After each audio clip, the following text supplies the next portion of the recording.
Un des aspects les plus étonnants de notre époque, c'est la résurgence de la religion. Les théoriciens de la sécularisation avaient prédit le déclin, sinon la disparition de la religion. Et c'est vrai qu'en Europe, on voit une participation beaucoup moindre dans les églises. Mais comme chacun le sait, dans l'hémisphère sud, à savoir l'Afrique, Sub-Sahara, l'Asie, l'Amérique latine, la religion, notamment la religion chrétienne, est en pleine explosion. Et même dans nos vieux pays, nous témoignons d'une certaine résurgence, donc des cultes qui sont animés souvent par des immigrants, et pourtant aussi les Français, les Allemands, les Néerlandais sont attirés. On sait bien que, par exemple, les journées de la jeunesse organisées par le Vatican sont peuplées par énormément de jeunes gens.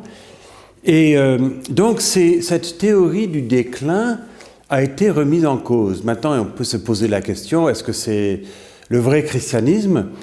En partie, bien sûr, il y a une foi authentique qui revient, mais il y a aussi des contrefaçons.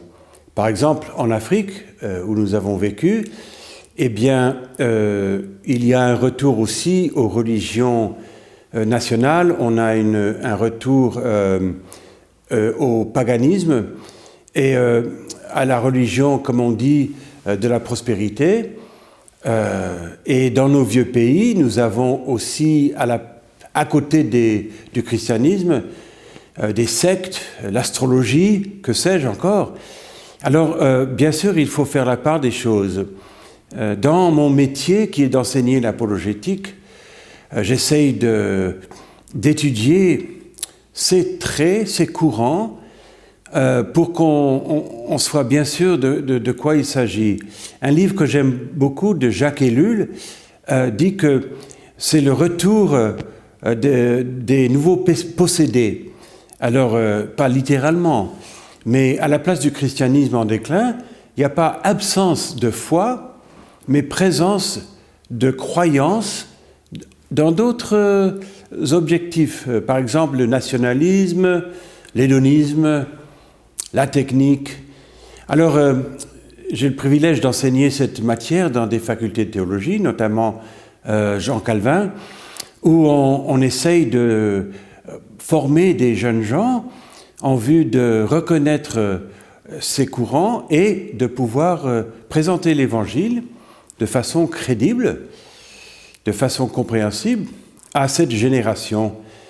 Et voilà, pour moi, l'apologétique n'est pas simplement une sorte d'étude des sciences religieuses, mais c'est la formation dans l'évangélisation. Comme Jésus a dit, il faut aller dans les nations et faire des disciples.